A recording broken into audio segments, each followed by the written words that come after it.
Hallelujah. Hallelujah. We greet you all in the precious name of our Lord and Savior Jesus Christ. ಯೇಸು ಕ್ರಿಸ್ತನ ಮಧುರ ನಾಮದಲ್ಲಿ ನಿಮ್ಮೆಲ್ಲರಿಗೆ ವಂದಿಸ್ತೇವೆ.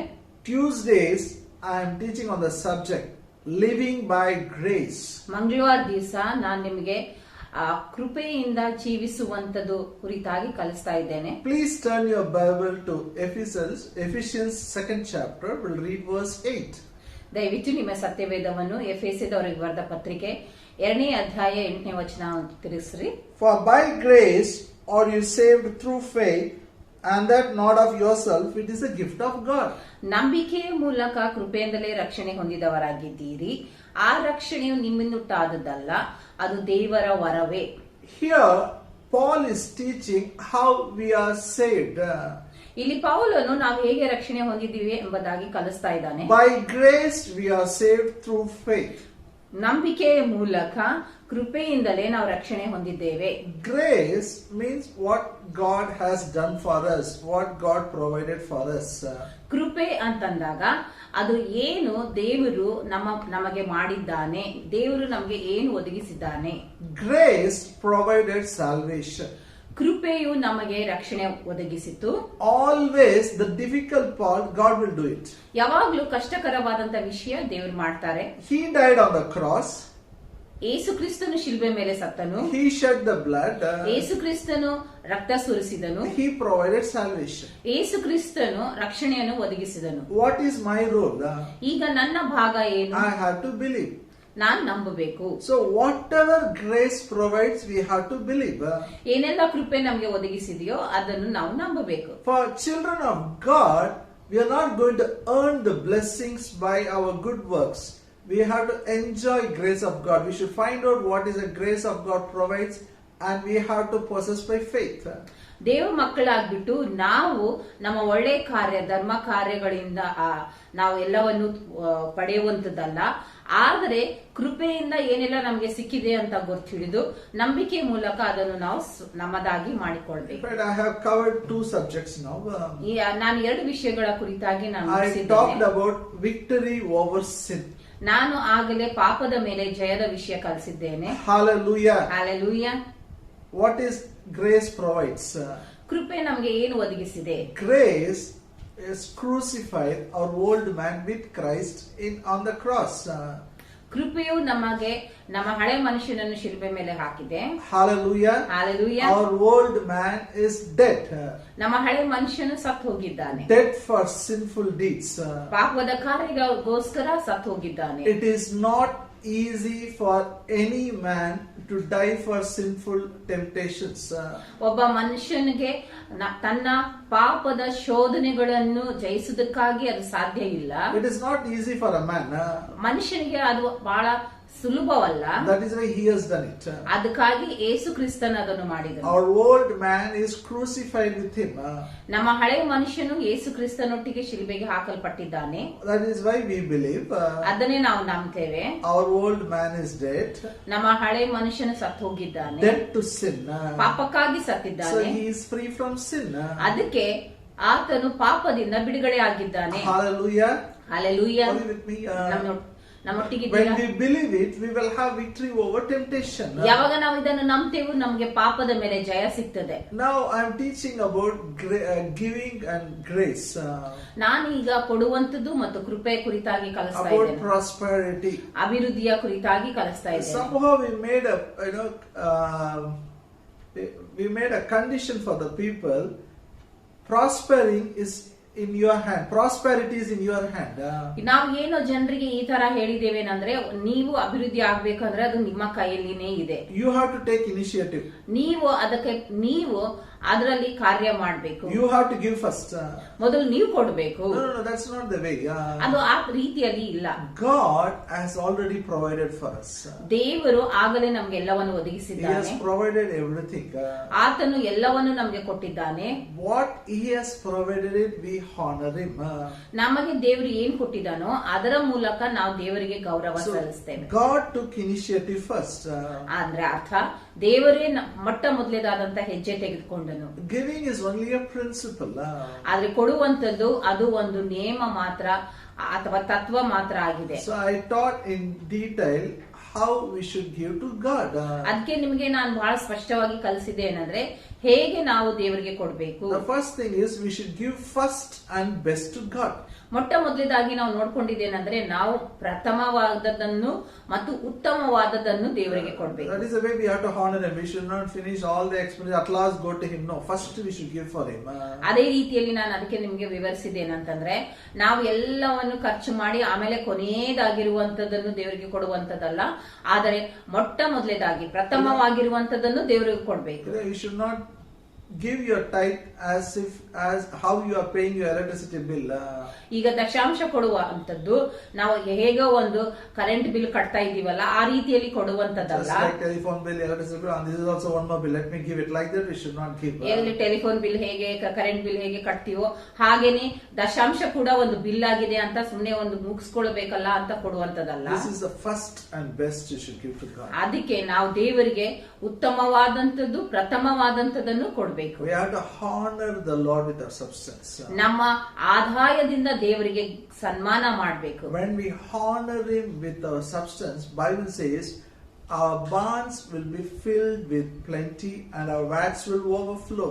ಯಾವಾಗ ನಾವು ದೇವರಿಗೆ ನಮ್ಮ ಆದಾಯದಿಂದ ಸನ್ಮಾನ ಮಾಡ್ತೀವೋ ಇಲ್ಲಿ ವಾಕ್ಯ ಹೇಳ್ತದೆ ಅಂದ್ರೆ ನಮ್ಮ ತೊಟ್ಟೆಗಳು ತುಂಬಿ ತುಳುಕ್ತವೆ, ನಮ್ಮ ದ್ರಾಕ್ಷಿಯ ತೊಟ್ಟೆಗಳು ಅಲ್ಲಿ ತುಂಬಿ ತುಳುಕುವಂತವಾಗಿವೆ. Hallelujah. Hallelujah. In those days they used barns, goodowns for storing grains. ಆಗಿನ ಕಾಲದಲ್ಲಿ ಏನಾಗ್ತಾ ಇತ್ತು ಅಂತಂದ್ರೆ ಅವರು ತಮ್ಮ ದವಸ ಧಾನ್ಯಗಳನ್ನು ಶೇಖರಿಸಿಕೊಳ್ಳೋದಕ್ಕಾಗಿ ಕಣಜಗಳು ಉಪಯೋಗಿಸ್ತಾ ಇದ್ರು. So it will overflow, it will be filled with plenty itself.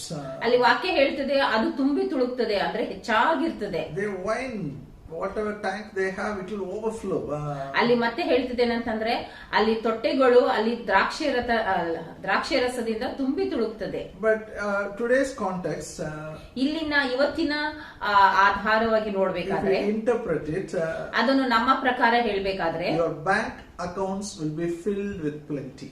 ನಿಮ್ಮ ಬ್ಯಾಂಕ್ ಖಾತೆ ಅದು ತುಂಬಿ ತುಳುಕ್ತದೆ. Your cupboard will overflow with precious things. ನಿಮ್ಮ ಅಲಮಾರಿಯು ಅಮೂಲ್ಯ ವಸ್ತುಗಳಿಂದ ತುಂಬಿ ತುಳುಕ್ತದೆ. Hallelujah. Hallelujah. Say after me. ನನ್ನೊಟ್ಟಿಗೆ ಹೇಳ್ರಿ. I will honor the Lord with my substance. All my bank accounts will be filled with plenty and my cupboards will overflow with precious things. ನನ್ನೊಟ್ಟಿಗೆ ಕನ್ನಡದಲ್ಲಿ ಹೇಳ್ರಿ.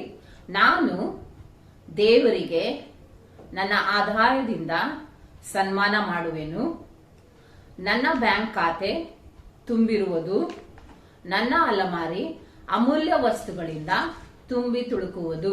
Hallelujah. Hallelujah. Now in this I have been teaching how really to honor him with substance. ಇದರಿಂದ ನಾನು ಕಲಿಸ್ತಾ ಇರುವಂತದಂದ್ರೆ ಹೇಗೆ ನಾವು ನಿಜವಾಗಿಯೂ ನಮ್ಮ ಆದಾಯದಿಂದ ದೇವರಿಗೆ ಸನ್ಮಾನ We ಮಾಡುವುದು. all get salary. ನಮ್ಮೆಲ್ಲರಿಗೆ ಸಂಬಳ ಸಿಗ್ತದೆ. How to give this salary? Where we should give?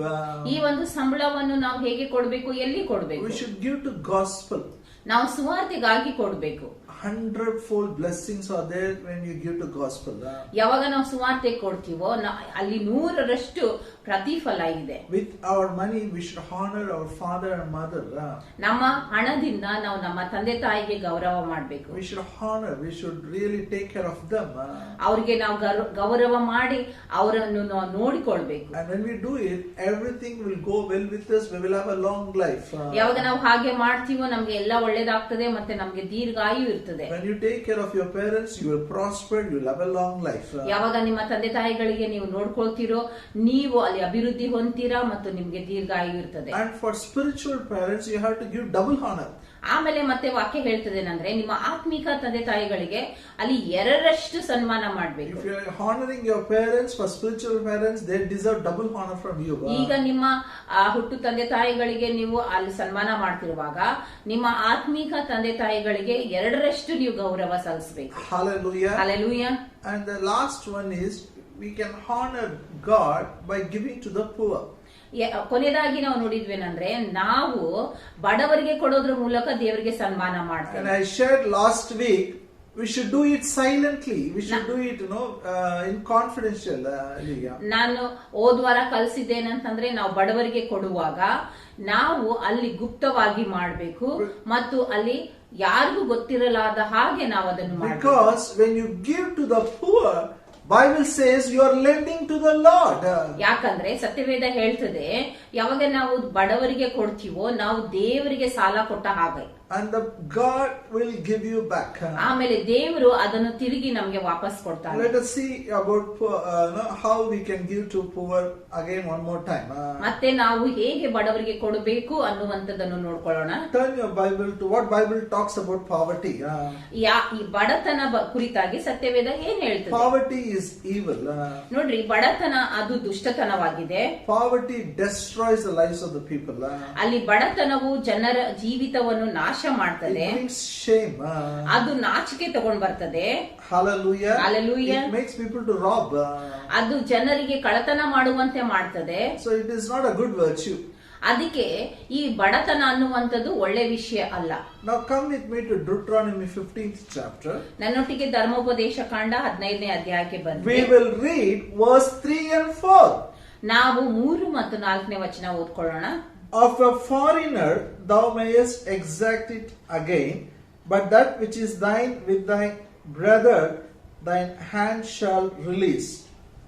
Save when there shall be no poor among you, for the Lord shall greatly bless you in the land which the Lord thy God giveth thee for an inheritance to possess it.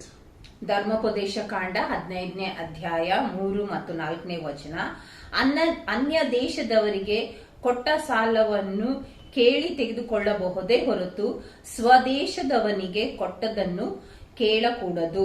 ಆದರೆ ನೀವು ನಿಮ್ಮ ದೇವರಾದ ಯೆಹೋವನ ಮಾತಿಗೆ ಕಿವಿಗೊಟ್ಟು ನಾನು ಈಗ ನಿಮಗೆ ಬೋಧಿಸುವ ಈ ಧರ್ಮೋಪದೇಶವನ್ನೆಲ್ಲ ಅನುಸರಿಸಿದರೆ ಯೆಹೋವನು ತಾನು ನಿಮಗೆ ಸ್ವಂತವಾಗಿ ಕೊಡುವ ದೇಶದಲ್ಲಿ ನಿಮ್ಮನ್ನು ಅಭಿವೃದ್ಧಿ ಪಡಿಸುವುದರಿಂದ ನಿಮ್ಮಲ್ಲಿ ಬಡವರೇ ಇರುವುದಿಲ್ಲ.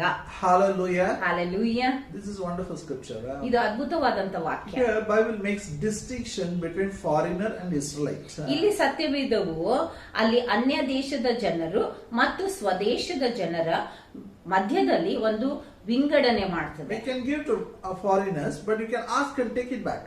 ಒಬ್ಬ ಅನ್ಯ ಜನರಿಗೆ ಕೊಡಬಹುದು, ಆಮೇಲೆ ಅದನ್ನು ಕೇಳಿ ವಾಪಸ್ ತಗೊಳ್ಬಹುದು. But if you take from your own brother, you have to release him. ಆದ್ರೆ ನಿಮ್ಮ ಸ್ವಂತ ಸಹೋದರರಿಗೆ ಕೊಟ್ಟಾಗ ಅದನ್ನು ನೀವು ಮತ್ತೆ ಕೇಳಿ ತಗೊಳ್ಬಾರ್ದು. You have to forgive him. ಅದನ್ನು ನೀವು ಬಿಟ್ಕೊಡ್ಬೇಕು. Hallelujah. Hallelujah.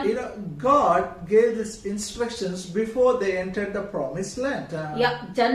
ಈ ಇಸ್ರಾಯೇಲ್ ಜನರು ಅಲ್ಲಿ ವಾಗ್ದಾನದ ದೇಶವನ್ನು ಪ್ರವೇಶ ಮಾಡೋಕ್ಕಿಂತ ಮುಂಚೆ ದೇವರು ಈ ಎಲ್ಲ ನಿಯಮಗಳನ್ನು ಹೇಳಿಕೊಟ್ಟನು. Poverty is not God's idea.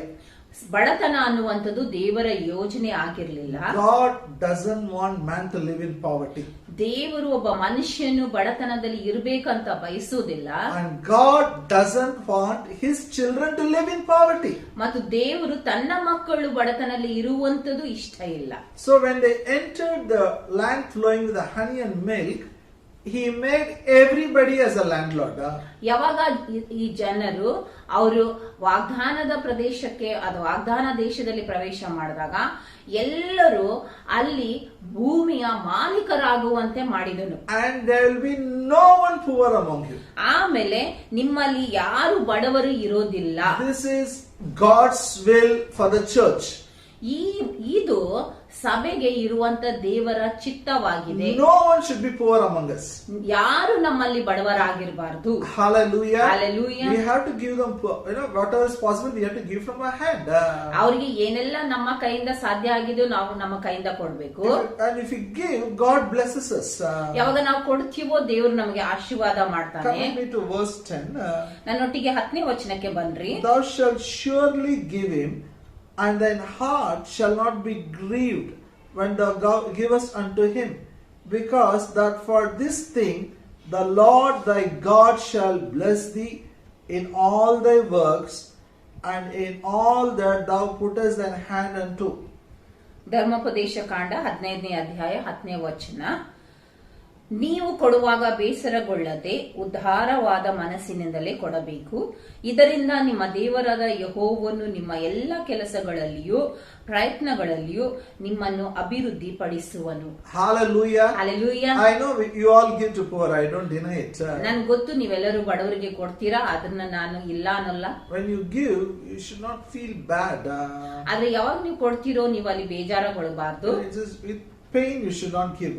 ಅಂದ್ರೆ ಒಂದು ಮನಸ್ಸಿನಲ್ಲಿ ನೋವು ಇಟ್ಕೊಂಡು ಕೊಡಬಾರ್ದು. You should not be having that grief inside. Oh, why he came again? How long I will give? Like that you should not think. ಅಂದ್ರೆ ನಿಮ್ಮ ಹೃದಯದಲ್ಲಿ ಒಂದು ನೋವು ಇರಬಾರ್ದು. ಯಾಕೆ ಬಂದ್ರು, ಮತ್ತೆ ಮತ್ತೆ ಯಾಕೆ ಬಂದ್ರು, ನಾ ಎಲ್ಲಿವರೆಗೂ ಇವ್ರು ಕೊಡ್ಬೇಕು. Do you know why? ನಿಮ್ಗೆ ಗೊತ್ತಾ ಯಾಕೆ? Because Bible says God will bless you in all your works.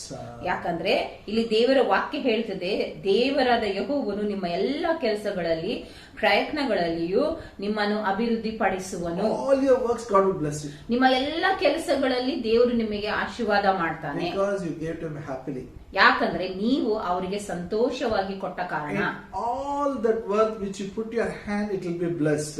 ಅಂದ್ರೆ ನೀವು ಕೈ ಹಾಕುವಂತ ಪ್ರತಿಯೊಂದು ಕೆಲಸ ಅಲ್ಲಿ ಆಶೀರ್ವಾದವಾಗಿರ್ತದೆ. Some people say, whatever I put my hand, there is no income. ಕೆಲವು ಜನ ಹೇಳ್ತಾರೆ, ನಾನು ಏನೇ ಕೆಲಸ ಮಾಡಿದ್ರು ಅದರಲ್ಲಿ ಏನು ಆದಾಯ ಇಲ್ಲ. But here is a blessing for you. ಆದ್ರೆ ಇಲ್ಲಿ ಒಂದು ನಿಮಗಾಗಿ ಆಶೀರ್ವಾದ ಇದೆ. When you help the poor, especially in God's family, God will bless your work. God will bless your hand. Whatever it does, it will prosper. ಆದ್ರೆ ವಿಶೇಷವಾಗಿ ಯಾವಾಗ ನೀವು ನಿಮ್ಮ ಸ್ವಂತ ಜನರು ಅಂದ್ರೆ ದೇವರ ಮಕ್ಕಳಿಗೆ ನೀವು ಸಹಾಯ ಮಾಡ್ತೀರೋ, ಇಲ್ಲಿ ವಾಕ್ಯ ಹೇಳ್ತದೆ, ದೇವರು ನಿಮ್ಮ ಕೆಲಸವನ್ನು ಆಶೀರ್ವಾದ ಮಾಡ್ತಾನೆ, ದೇವರು ನಿಮ್ಮ ಕೈ ಕೆಲಸವನ್ನು ಆಶೀರ್ವಾದ ಮಾಡ್ತಾನೆ.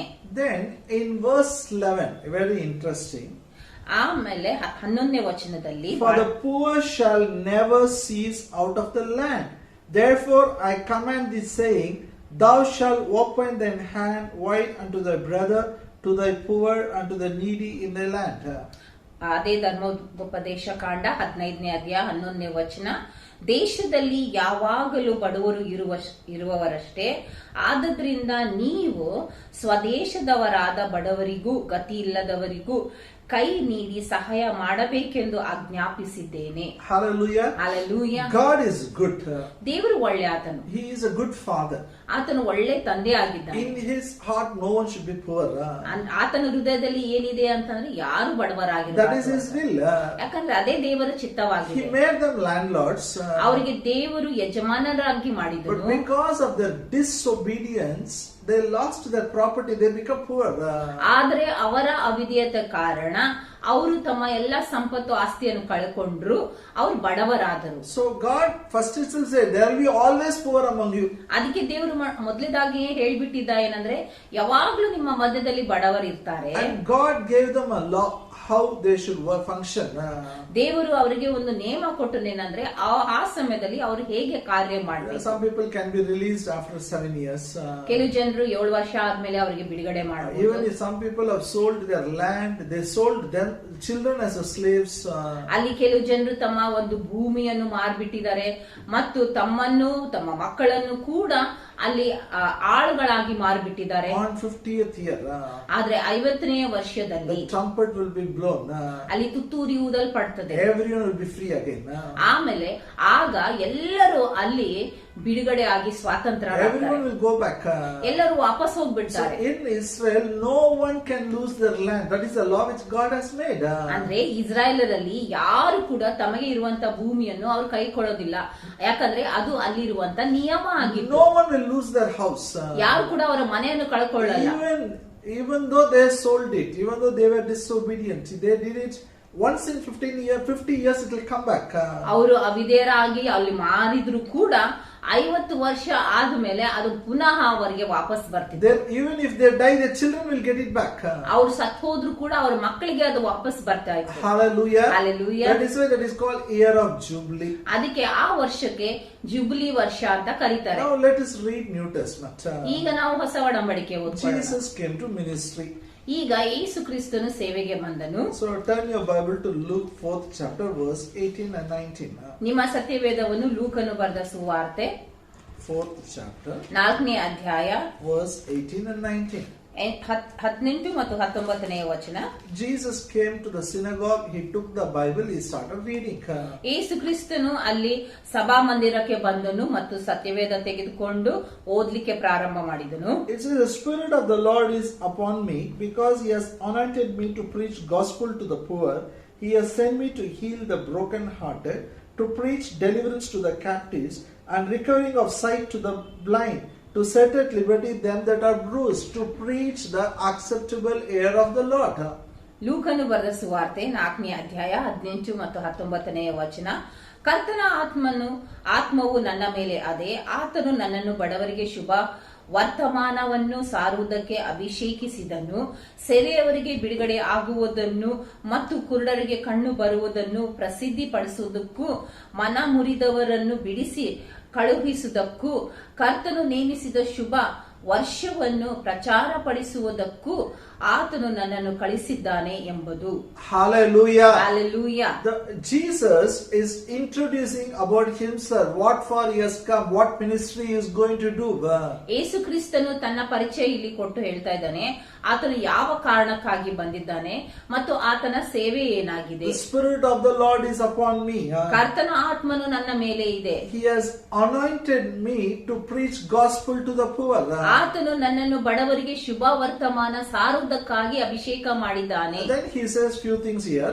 ಆಮೇಲೆ ಆತನು ಕೆಲವು ವಿಷಯಗಳನ್ನು ಹೇಳ್ತಾನೆ. In verse 19 he says to preach the acceptable year of the Lord. ಆಮೇಲೆ 19ನೇ ವಚನದಲ್ಲಿ ಆತನು ಹೇಳ್ತಾನೆ, ಕರ್ತನು ನೇಮಿಸಿದಂತ ಶುಭ ವರ್ಷವನ್ನು ಪ್ರಚುರ ಪಡಿಸುವುದಕ್ಕೂ. For normal people like you and me, we don't understand what is acceptable year of the Lord. ಸಾಮಾನ್ಯ ಜನರು ನಮ್ಮ ಹಾಗೆ ನಮಗೆ ಈ ಒಂದು ಶುಭ ವರ್ಷವನ್ನು ಅರ್ಥ ಮಾಡಿಕೊಳ್ಳಕ್ಕಾಗಲ್ಲ. But Jews, they will understand. ಆದ್ರೆ ಯಹೂದ್ಯರಿಗೆ ಇದು ಅರ್ಥ ಆಗ್ತದೆ. What is acceptable year of the Lord? ನೇಮಿಸಿದಂತ ಶುಭ ವರ್ಷ ಯಾವುದು ಅಂತ ಅವ್ರಿಗೆ ಚೆನ್ನಾಗಿ ಅರ್ಥ ಆಗ್ತದೆ. Whatever they lost, they'll get it back. ಏನೆಲ್ಲ ಅವ್ರು ಕಳ್ಕೊಂಡಿದ್ದಾರೋ ಅದು ಅವ್ರು ಮತ್ತೆ ತಿರುಗಿ ಹೊಂದ್ಕೊಳ್ತಾರೆ. This system was in the Old Testament for Israelites. ಈ ಒಂದು ಪದ್ಧತಿ ಹಳೆಯ ಒಡಂಬಡಿಕೆಯಲ್ಲಿ ಇಸ್ರಾಯೇಲ್ ಜನರಿಗಾಗಿ ಇತ್ತು. But Bible says God so loved the world, he gave his only begotten son. ಆದ್ರೆ ಸತ್ಯವೇದ ಹೇಳ್ತದೆ, ದೇವರು ಈ ಲೋಕವನ್ನು ಎಷ್ಟಾಗಿ ಪ್ರೀತಿ ಮಾಡಿ ತನ್ನ ಒಬ್ಬನೇ ಮಗನನ್ನು ಕೊಟ್ಟನು. When God so loved the means God loved everyone. ದೇವರು ಎಷ್ಟು ಪ್ರೀತಿ ಮಾಡಿದ್ನು ಅಂದ್ರೆ ಅರ್ಥ ದೇವರು ಎಲ್ಲರನ್ನು ಪ್ರೀತಿ ಮಾಡಿದನು. He loved poor, rich, everyone. ಆತನು ಬಡವರನ್ನು ಶ್ರೀಮಂತರನ್ನು ಎಲ್ಲರನ್ನು ಪ್ರೀತಿ ಮಾಡಿದನು. Hallelujah. Hallelujah. Now Jesus came and set a mankind from poverty. ಅಂದ್ರೆ ಈಗ ಯೇಸು ಕ್ರಿಸ್ತನು ಬಂದು ಮನುಷ್ಯರನ್ನು ಬಡತನದಿಂದ ಬಿಡುಗಡೆ ಮಾಡಿದ್ದಾನೆ. Hallelujah. Hallelujah. Now there's no need to wait for Jubilee year. ಈಗ ನಮಗೆ ಈ ಒಂದು ಜುಬಿಲಿ ವರ್ಷಕ್ಕಾಗಿ ಕಾಯುವಂತದ್ದು ಬೇಕಾಗಿಲ್ಲ. When we accept Jesus Christ himself, it is our Jubilee begins. ಸಮಯದಲ್ಲಿ ನಾವು ಯೇಸು ಕ್ರಿಸ್ತನನ್ನು ಸ್ವೀಕಾರ ಮಾಡಿಕೊಳ್ತೀವೋ ನಮ್ಮ ಜುಬಿಲಿಯ ವರ್ಷ ಪ್ರಾರಂಭ ಆಗ್ತದೆ. To understand this, if you just listen, you may get confused, you may not agree. You should get a revelation of this. ಈಗ ಸುಮ್ಮನೆ ನಾವು ಕೇಳಿಸ್ಕೊಂಡ್ರೆ ಅದರ ನಮಗೆ ಅರ್ಥ ಆಗ್ಲಿಕ್ಕಿಲ್ಲ, ಆದರೆ ಈ ವಾಕ್ಯದ ಪ್ರಕಟಣೆ ನಮಗೆ ಸಿಗ್ಬೇಕು. For example, ಉದಾಹರಣೆಗಾಗಿ let me tell you one incident in the New Testament. ನಿಮಗೆ ಹೊಸ ಒಡಂಬಡಿಕೆಯಲ್ಲಿ ಇರುವಂತ ಒಂದು ಸಂದರ್ಭದ ಬಗ್ಗೆ ಹೇಳ್ತೇನೆ. Please turn your Bible to Mark 14th chapter. ದಯವಿಟ್ಟು ನಿಮ್ಮ ಸತ್ಯವೇದವನ್ನು ಮಾರ್ಕನು ಬರೆದ ಸುವಾರ್ತೆ 14ನೇ ಅಧ್ಯಾಯಕ್ಕೆ ತಿರುಗಿಸಿರಿ. We will read verse 3, 4 and 5. 3, 4 ಮತ್ತು 5ನೇ ವಚನ ನಾವು ಓದೋಣ ಅಂತ. And being in Bethany, in the house of Simon the leper, as he sat at meat, there came a woman having an alabaster box of ointment of spikenard, very precious, and brake the box and poured it on his head. And there were some that had indignation within themselves, and said, Why was this waste of the ointment made? For it might have been sold for more than 300 pence and have been given to the poor. And they murmured against her. ಮಾರ್ಕನು ಬರೆದ ಸುವಾರ್ತೆ 14ನೇ ಅಧ್ಯಾಯ 3, 4, 5ನೇ ವಚನ. ಆತನು ಬೆಥೆನದಲ್ಲಿ ಕುಷ್ಠರೋಗಿಯಾದ ಸೀಮೋನನ ಮನೆಯಲ್ಲಿ ಇದ್ದು ಊಟಕ್ಕೆ ಕೂತಿದ್ದಾಗ ಒಬ್ಬ ಸ್ತ್ರೀಯು ಬಹು ಬೆಲೆಯುಳ್ಳ ಅಚ್ಚ ಜಾಟ ಮನ್ಸಿ ತೈಲದ ಭರಣಿಯನ್ನು ತೆಗೆದುಕೊಂಡು ಬಂದು ಆ ಭರಣಿಯನ್ನು ಒಡೆದು ತೈಲವನ್ನು ಆತನ ತಲೆಯ ಮೇಲೆ ಹೊಯ್ದಳು. ಆದರೆ ಕೆಲವರು ತಮ್ಮೊಳಗೆ ಕೋಪಗೊಂಡು, ಈ ತೈಲವನ್ನು ನಷ್ಟ ಮಾಡಿದ್ದೇಕೆ? ಇದನ್ನು 300 ಹಣಕ್ಕಿಂತ ಹೆಚ್ಚು ಬೆಲೆಗೆ ಮಾರಿ ಬಡವರಿಗೆ ಕೊಡಬಹುದಾಗಿತ್ತಲ್ಲ ಎಂದು ಹೇಳಿ ಆಕೆಗೆ ಛೀ ಹಾಕಿದರು. Hallelujah. Hallelujah. Let me explain this. ಇದನ್ನು ನಿಮಗೆ ವಿವರಿಸ್ತೇನೆ. It's Jesus was about to die. ಯೇಸು ಕ್ರಿಸ್ತನು ಅಲ್ಲಿ ಸಾಯಲಿಕ್ಕೆ ಹೋಗೋಕ್ಕಿಂತ ಮುಂಚೆ This lady brought a perfume. ಇಲ್ಲಿ ಈ ಸ್ತ್ರೀ ಆಕೆ ಒಂದು ಸುಗಂಧ ತೈಲವನ್ನು ತೆಗೆದುಕೊಂಡು ಬಂದಳು. This perfume worth, according to the Bible, is 300 pence. ಇಲ್ಲಿ ಈ ಒಂದು ಸುಗಂಧ ತೈಲದ ಬೆಲೆ ಬೈಬಲ್ ಪ್ರಕಾರ 300 ಪೌಂಡ್ ಆಗಿದೆ. One American scholar calculated and said $30,000. ಒಬ್ಬ ಅಮೆರಿಕದವರು ಅವರು ಹೇಳಿದ್ರೆ ಏನಂತಂದ್ರೆ ಇದು $30,000 ಬೆಲೆ ಉಳ್ಳದ್ದು. So if we calculate our money, Indian money, 21 lakhs. ನಮ್ಮ ಭಾರತದ ಪೈಸಕ್ಕೆ ಅದನ್ನು ನಾವು ನೋಡಿದ್ರೆ 21 ಲಕ್ಷ ಆಗ್ತದೆ. Hallelujah. Hallelujah. 21 lakhs perfume she brought. 21 lakh ಬೆಲೆ ಉಳ್ಳ ಅಂತ ಆ ಸುಗಂಧ ತೈಲ ತೆಗೆದುಕೊಂಡು ಬಂದಳು. She broke it and put it on the head of Jesus. ಆಮೇಲೆ ಆ ಭರಣಿಯನ್ನು ಒಡೆದು ಆ ಎಣ್ಣೆಯನ್ನು ಆತನ ತಲೆಗೆ ಹಾಕಿದಳು. Disciples were upset. ಆತನ ಶಿಷ್ಯರು ಅಲ್ಲಿ ಅವರಿಗೆ ಬೇಜಾರಾಯಿತು. They got angry. ಅವರಿಗೆ ಸಿಟ್ಟು ಕೂಡ ಬಂತು. What a crazy lady she is. ಎಂತ ಹುಚ್ಚು ಸ್ತ್ರೀ ಆಗಿದ್ದಾಳೆ. Such a expensive perfume she is putting on the head of Jesus. ಇಷ್ಟು ಬೆಲೆ ಉಳ್ಳಂತ ಈ ಸುಗಂಧ ತೈಲವನ್ನು ಯೇಸು ಕ್ರಿಸ್ತನ ತಲೆ ಮೇಲೆ ಹಾಕ್ತಾ ಇದ್ದಾಳೆ. She is wasting it. ಅದನ್ನು ಆಕೆ ವ್ಯರ್ಥ ಮಾಡ್ತಾ ಇದ್ದಾಳೆ. She would have sold that and given to the poor. ಆ ಎಣ್ಣೆ ಮಾರಿ ಅಲ್ಲಿ ಬಡವರಿಗೆ ಕೊಡಬಹುದಾಗಿತ್ತಲ್ಲ. So disciples are thinking this money is enough to take care of the poor. ಇಲ್ಲಿ ಶಿಷ್ಯರು ಯೋಚಿಸ್ತಾ ಇದ್ದಾರೆ, ಈ ಹಣವು ಬಡವರಿಗೆ ನೋಡಿಕೊಳ್ಳೋದಕ್ಕಾಗಿ ಸಾಕಾಗ್ತದೆ. But Jesus didn't stop that lady. ಆದ್ರೆ ಯೇಸು ಕ್ರಿಸ್ತನು ಈ ಸ್ತ್ರೀಗೆ ನಿಲ್ಲಿಸಲಿಲ್ಲ. He appreciated her. ಆದ್ರೆ ಆಕೆಗೆ ಹೊಗಳಿದನು. Let's read verse 6 to 8. 6ರಿಂದ 8ನೇ ವಚನ ಓದ್ಕೊಳ್ಳೋಣ. And Jesus said, let her alone, why trouble ye her? She has wrought of a good work on me. For you have the poor with you always, whomsoever you will, you may do them good. But me you have not always. She has done what she could do, and she has done aforehead to anoint my head to the burying. ಮಾರ್ಕನು ಬರೆದ ಸುವಾರ್ತೆ 14ನೇ ಅಧ್ಯಾಯ ನಾವು 6, 7, 8ನೇ ವಚನ ಓದ್ಕೊಳ್ಳೋಣ.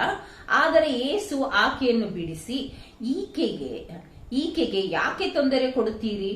ಈಕೆ ನನಗೆ ಒಳ್ಳೆ ಕಾರ್ಯವನ್ನು ಮಾಡಿದ್ದಾಳೆ. ಬಡವರು ಯಾವಾಗಲೂ ನಿಮ್ಮ ಬಳಿಯಲ್ಲಿ ಇರುತ್ತಾರೆ. ನಿಮಗೆ ಮನಸ್ಸು ಬಂದಾಗ ಅವರಿಗೆ ಉಪಚಾರ ಮಾಡಬಹುದು. ಆದರೆ ನಾನು ಯಾವಾಗಲೂ ನಿಮ್ಮ ಬಳಿಯಲ್ಲಿ ಇರುವುದಿಲ್ಲ. ಈಕೆಯು ತನ್ನ ಕೈಲಾಗುವಷ್ಟು ಮಾಡಿದ್ದಾಳೆ. ಈಕೆಯು ಮುಂದಾಗಿ ನನ್ನ ಉತ್ತರ ಕ್ರಿಯೆಗೋಸ್ಕರ ನನ್ನ ದೇಹಕ್ಕೆ ಈ ತೈಲವನ್ನು ಹಚ್ಚಿದ್ದಾಳೆ. Hallelujah. Hallelujah. ಈ ಕಡೆ ಕೇಳಿಸ್ಕೊಂಡ್ರಿ ಸರಿಯಾಗಿ. All were thinking this lady made a mistake. ಎಲ್ಲರೂ ಯೋಚನೆ ಮಾಡ್ತಾ ಇದ್ರು, ಈ ಸ್ತ್ರೀ ಅಲ್ಲಿ ತಪ್ಪು ಮಾಡಿದಾಳೆ. She wasted money. ಆಕೆ ಎಲ್ಲ ಹಣವನ್ನು ಅಲ್ಲಿ ವ್ಯರ್ಥ ಮಾಡಿದಾಳೆ. But Jesus like no, she is good. What she has done is good. ಅಲ್ಲಿ ಯೇಸು ಹೇಳ್ತಾ ಇದ್ರು, ಇಲ್ಲ ಆಕೆ ಮಾಡಿರುವಂತದ್ದು ಉತ್ತಮವಾದಂತದ್ದು. Don't stop her.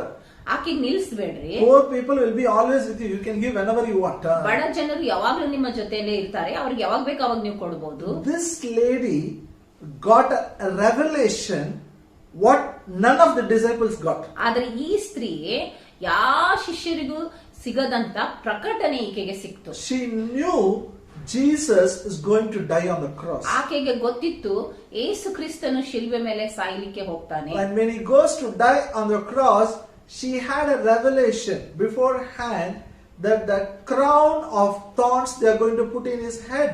ಆಕೆಗೆ ಮುಂಚೆನೆ ಪ್ರಕಟಣೆ ಇತ್ತು ಏನಂದ್ರೆ ಯೇಸುವಿನ ತಲೆಯ ಮೇಲೆ ಆ ಮುಳ್ಳಿನ ಕಿರೀಟ ಹಾಕ್ತಾರೆ. And she know this 21 lakhs it's not enough to to feed all the poor in the world. ಆಮೇಲೆ ಆಕೆಗೆ ಗೊತ್ತಿತ್ತು ಈ 21 ಲಕ್ಷ ಬಡ ಜನರಿಗೆ ಉಣಿಸುವುದಕ್ಕಾಗಿ ಸಾಕಾಗಲ್ಲ. This money is not a solution. ಈ ಹಣವು ಅದು ಒಂದು ಪರಿಹಾರ ಅಲ್ಲ. The real solution is Jesus. ನಿಜವಾದಂತ ಪರಿಹಾರ ಯೇಸು ಆಗಿದ್ದಾನೆ. Hallelujah. Hallelujah. That is why she poured it on Jesus. ಅದಕ್ಕಾಗಿಯೇ ಈ ತೈಲವನ್ನು ಯೇಸುವಿನ ಮೇಲೆ ಸುರಿದಳು. That is okay.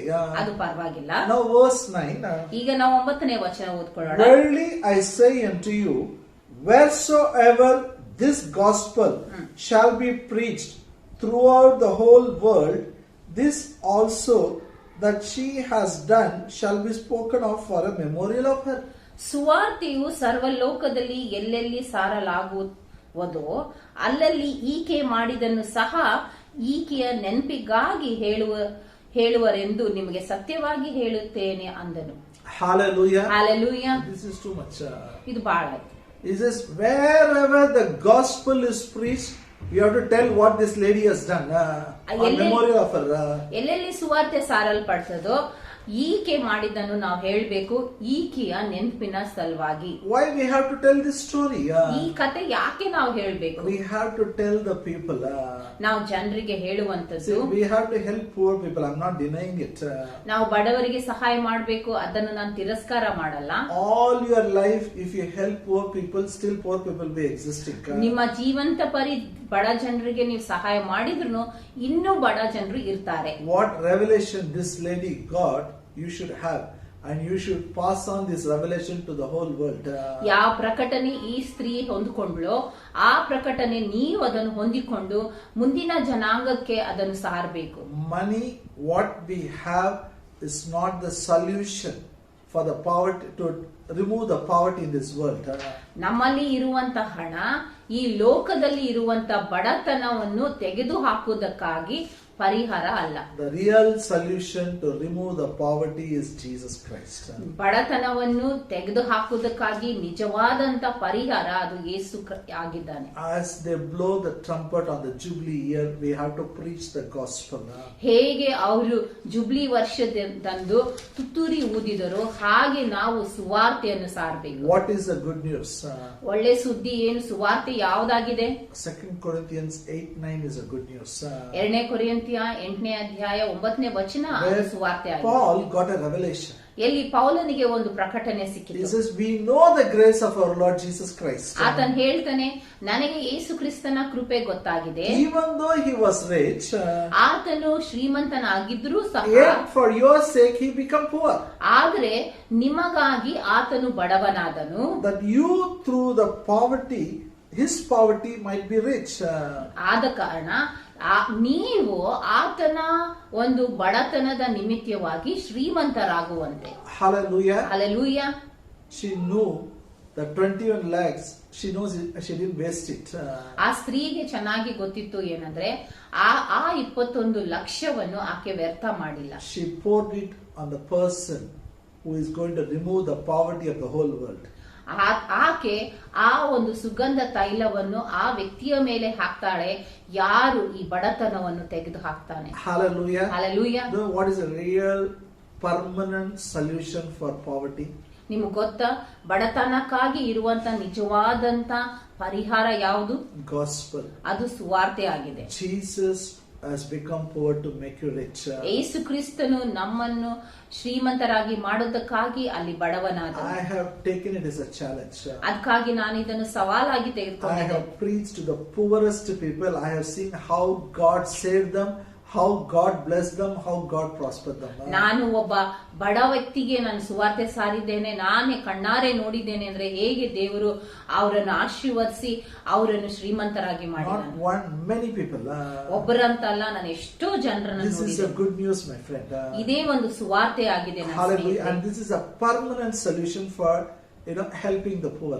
ಈ ಒಂದು ಬಡವರಿಗೆ ಸಹಾಯ ಮಾಡುವುದಕ್ಕಾಗಿ ಇರುವಂತ ಶಾಶ್ವತವಾದಂತ ಪರಿಹಾರ ಆಗಿದೆ. When we purchased a land for the church, ಗೊತ್ತಾ, ನಾವು ಸಭೆಗಾಗಿ ಒಂದು ಭೂಮಿಯನ್ನು ಖರೀದಿ ಮಾಡುವಾಗ I sold my land and I gave to the church. ನನ್ನ ಭೂಮಿಯನ್ನು ನಾನು ಮಾರಿ ಅಲ್ಲಿ ಸಭೆಗೆ ಕೊಟ್ಟೆ. It was around 12 years back. ಅದು 12 ವರ್ಷ ಹಿಂದೆ ಆಗಿತ್ತು. When I sold it, it was only 8.5 lakhs. ಯಾವಾಗ ನಾನು ಅದನ್ನು ಮಾರಿದ್ದೆ ಬರೀ ಅದು 8.5 ಲಕ್ಷ ಆಗಿತ್ತು. Everybody around me were like a disciples. They said he is wasting, he is not good, that is not right. ನನ್ನ ಸುತ್ತಲಿರುವಂತ ಜನರು ಎಲ್ಲರೂ ಅವ್ರು ಹೇಳ್ತಾ ಇದ್ರು ಇದೆಲ್ಲ ಅಲ್ಲಿ ವ್ಯರ್ಥವಾಗ್ತಾ ಇದೆ, ಇದು ಒಳ್ಳೇದಲ್ಲ ಅಂತ. No. I know I am giving for a place where gospel will be preached, where the gospel will be explained. ಆದ್ರೆ ನನಗೆ ಚೆನ್ನಾಗಿ ಗೊತ್ತಿತ್ತು ಏನಂತಂದ್ರೆ ನಾನು ನನ್ನ ಹಣವನ್ನು ಈ ಸ್ಥಳದಲ್ಲಿ ಹಾಕ್ತಾ ಇದ್ದೀನಿ ಎಲ್ಲಿ ಸುವಾರ್ತೆ ಸಾರಲ್ಪಡ್ತದೆ, and where people will go and preach gospel. ಅಲ್ಲಿಂದ ಜನರು ಹೋಗಿ ಸುವಾರ್ತೆ ಸಾರ್ತಾರೆ. Hallelujah. When you know the purpose, then it doesn't matter how many lakhs it is. ಯಾವಾಗ ನಿಮಗೆ ಉದ್ದೇಶ ಗೊತ್ತಾಗ್ತದೋ ಅದು ಎಷ್ಟು ಲಕ್ಷ ಅಂತ ಅನ್ನುವಂಥದ್ದು ಅಲ್ಲಿ ವ್ಯತ್ಯಾಸ ಮಾಡಲ್ಲ. Jesus is our jubilee. ಯೇಸು ಕ್ರಿಸ್ತನೇ ನಮ್ಮ ಜುಬಿಲಿ ಆಗಿದ್ದಾನೆ. He has set you free. ಆತನು ನಿಮಗೆ ಬಿಡುಗಡೆ ಮಾಡಿದ್ದಾನೆ. He will set every poor man free.